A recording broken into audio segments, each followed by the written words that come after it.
Hey, today I will be talking about Venus in houses and signs of the zodiac. I will also touch upon some astronomy and history facts, and the next video will be about Venus in mythology. So let's begin. Venus is the second planet from the Earth, and it is almost a twin of Earth, or a sister planet, at least in some ways. It's about 5% smaller than Earth, and Venus has a very dense atmosphere. The rotation of Venus is slow. Planet is barely spinning. It is the slowest spinning planet in the solar system. It spins retrograde with a sidereal period of 243 days. Orbital period is 225 days.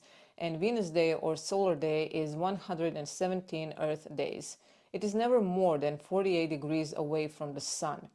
To explain this further, most planets rotate on their axes in an anticlockwise direction, but Venus rotates clockwise in retrograde rotation once every 243 days, Earth days.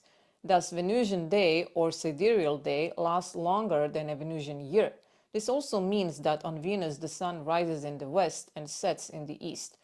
Rotation of Venus has been slowed and turned against its orbital direction, retrograde, by the strong currents and pull of its atmosphere.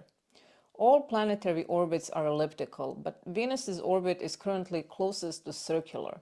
And I forgot to mention at the beginning, Venus is the hottest planet in our solar system and has no moons.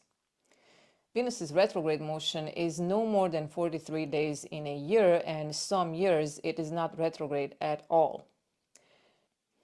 A transit or four transits of Venus occur when Venus passes between the Earth and the Sun, and these are one of the rarest predictable celestial events. To be more exact, they happen every 243 years. When one occurs, a second follows 8 years later. The next after that will occur either 105 or 121 years later, due to the orbital periods of both Earth and Venus. After that, the pattern repeats. The first recorded transit of Venus occurred in 1639, observed by English astronomers Jeremiah Horrocks and William Crabtree. And in 1769, Captain James Cook's first voyage was one of the 5 expeditions organized by Royal Society to record a transit of Venus. It was viewed from Tahiti. There is one note from history which may not be correct, but in the 11th century, Persian astronomer Avicenna claimed to have observed a transit of Venus. He did not record the date of his observation. There was a transit of Venus during his lifetime on May 24th, 1032, but it is questionable whether would it be visible from his location. Still, his claim was later on taken as a confirmation of Ptolemy's theory from the 2nd century, who theorized in his astronomical treatise Almagest that both Mercury and Venus were located between the Sun and the Earth. Now, Ptolemy, or Claudius Ptolemy, was an Alexandrian mathematician, astronomer, astrologer, geographer, and music theorist. And this is the book in question, if anyone is interested. Venus has always been an important and common object to us on Earth. It always appears close to the Sun as either the morning star or an evening star. It appears more prominent than Mercury since it is the third brightest object in Earth's sky after the Sun and the Moon.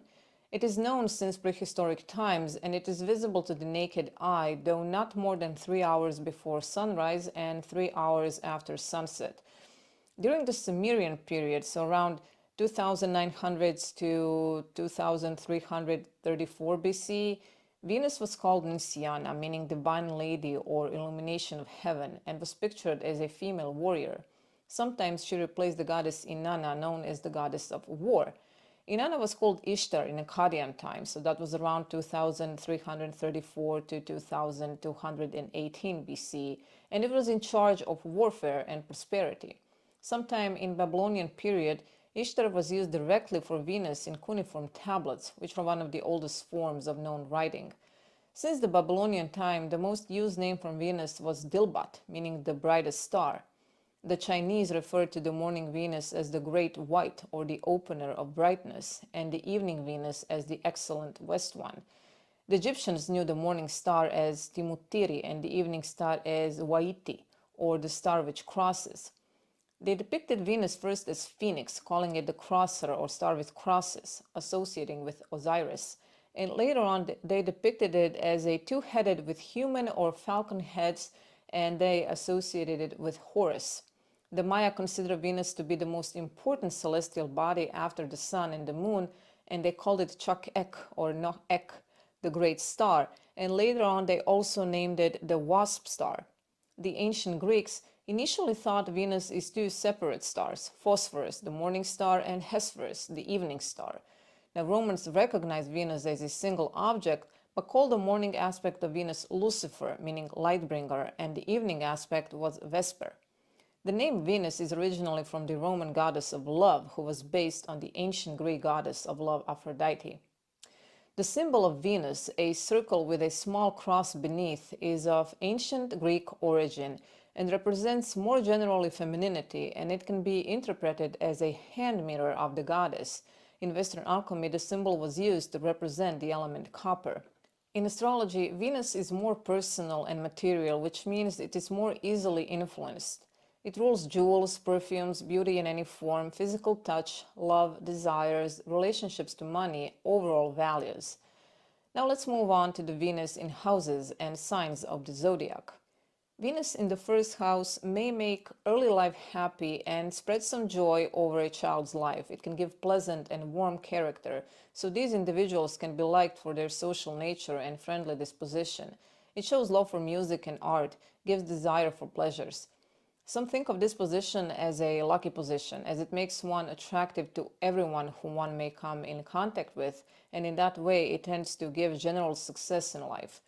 Venus in the first house can show good overall health. Now, Venus in Aries gives passionate nature by blending the fire of Mars to the affections of Venus. This position usually indicates being quite popular, and this may result in a hasty marriage or quick serious relationships. But this kind of love is not and cannot be lasting. Simply put, that kind of fire burns out the love. Venus in Aries may indicate rash and impulsive personality, and it may also incline person to general extravagance in one's expenditures. This position does not necessarily give charisma, but one may impress others with genuine need to interact. This is a good placement for social Venus, and these people are drawn to situations that encourage freedom. Venus in the second house could indicate financial success in life. These individuals can be very popular and can be helped to lucrative positions. However, this position can make one wasteful and extravagant, making one spend more than he earns.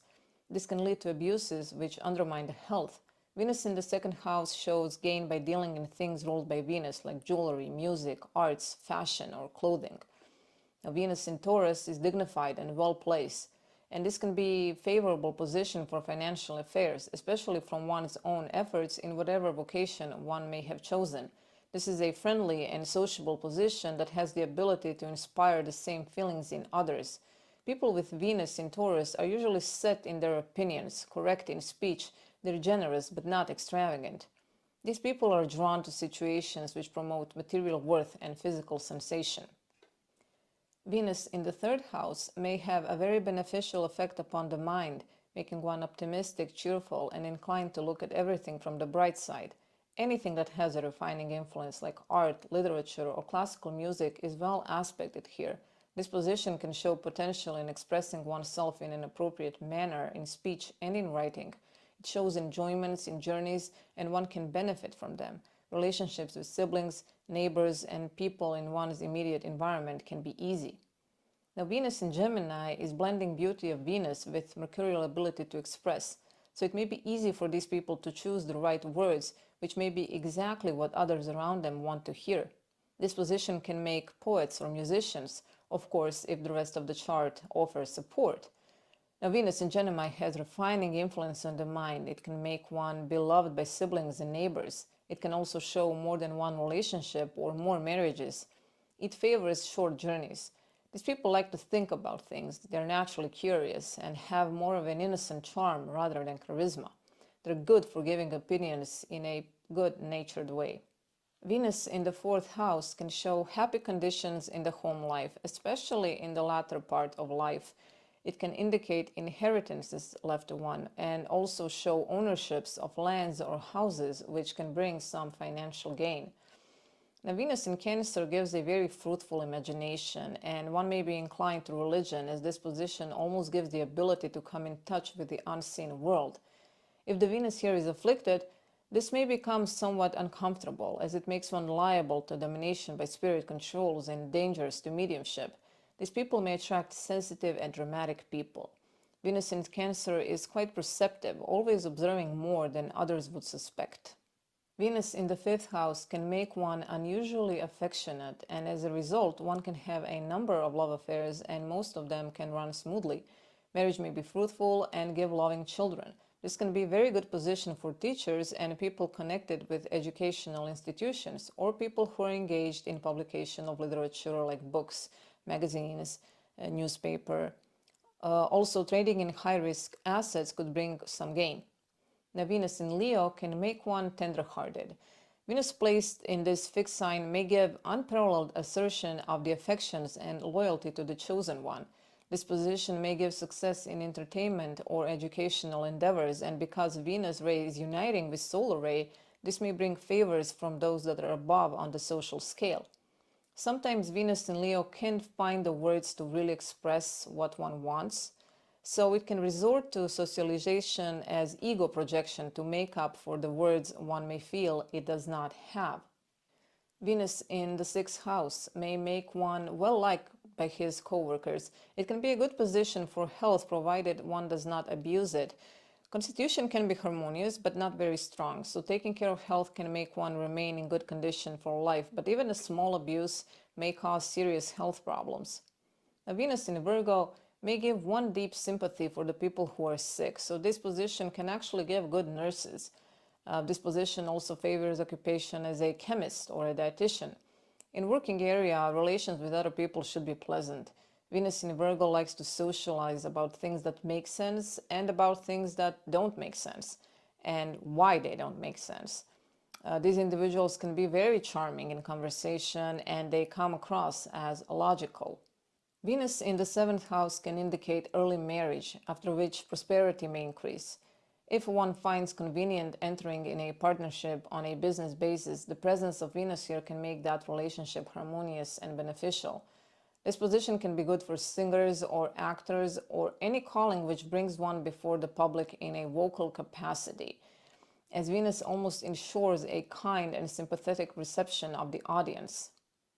Now, Venus in Libra might be dignified and strong. If well aspected, this can be one of the best positions for successful partnerships or marriage. It may give musical or artistic ability and can make one very popular in public life. Now, Venus in Libra makes good conversationalists in general. These people are pleasant, connecting with others for the sake of connecting, and they're attracted to social situations in which they can trade ideas equally. Venus in the eighth house may bring gain by marriage, partnerships, or legacy when well aspected. If afflicted, Venus here can bring disappointment and loss in love, an extravagant partner, or legal trouble. Now, Venus in Scorpio is in detriment. This position may give love for luxury and anything that steers the emotions or where the senses may revel. Occasionally, it may show a deep religious devotion which can serve as an outlet for the overcharged feelings. A well-aspected Venus in Scorpio may bring legacy. The Scorpio Venus likes to talk about secrets, the mysterious, the taboo, and these individuals may want to really get to know others, often delving further than people might be comfortable with. Thus, the number of their friends may be very small. Their playful and somewhat dirty side can come out only among people they really trust. Venus in the ninth house, if well aspected, this can be a very fortunate position as it is highly elevated in this house. These individuals can be very kind, sympathetic, and helpful, so they can be esteemed and sought after, especially in charitable and religious work. Love of music, art, and drama can be seen here, as well as anything that has an uplifting effect on the soul. Venus in the ninth makes journeys smooth and enjoyable, but if afflicted, one may find it difficult to do all the things one wants to do, almost being impossible to accomplish one's desires. The Venus in Sagittarius can be a very strong position. It blends with Jupiter. It fosters imagination and intuition, and it may incline to multiple marriages or relationships. These people are attracted to situations which allow them to make statements about the world in large. Anything that is connected with forums, social media, foreign travel, parties, people in general can be connected with this position. Venus in Sagittarius may form bonds as a matter of identity projection. Venus in the 10th house, when well aspected, this can be one of the best positions for general success in life. These people can become very popular and can very quickly rise on the social scale. Venus here gives an ability to avoid trouble in life, as well as optimism and comfortable financial circumstances. If afflicted, one may find to be looked down on by those in his social environment and even left by the side. Now, Venus in Capricorn can give social success and popularity. There may be a slight tendency towards melancholy. This position may help one climb up the social or business ladder, but one may never feel quite safe. Capricorn Venus may indicate finding a much younger or a much older partner, and also these people may be with someone for business or as a matter of convenience. This position makes for sober social company, which can usually be counted on to keep a level head and give you a straight answer. Venus in the 11th house may bring friends who are willing to help in realizing one's hopes and wishes, but this will greatly depend on the nature and the character of the sign where Venus is placed. So if afflicted, one may attract friends who impose their own objects upon him and may even be rejected if one cannot serve their purpose anymore. Now, Venus in Aquarius may refuse to be bound by the usual restrictive rules of society in love affairs and may follow one's heart inclination regardless of what others may say or think. These people may firmly believe in soulmates and can be liable to act in the most unexpected manner. Usually, Aquarius Venus is loving and sincere in her convictions, and she may have very loyal friends. Now, Venus in Aquarius makes for a great critic of the social order and can indicate a person with a talent for being revolutionary.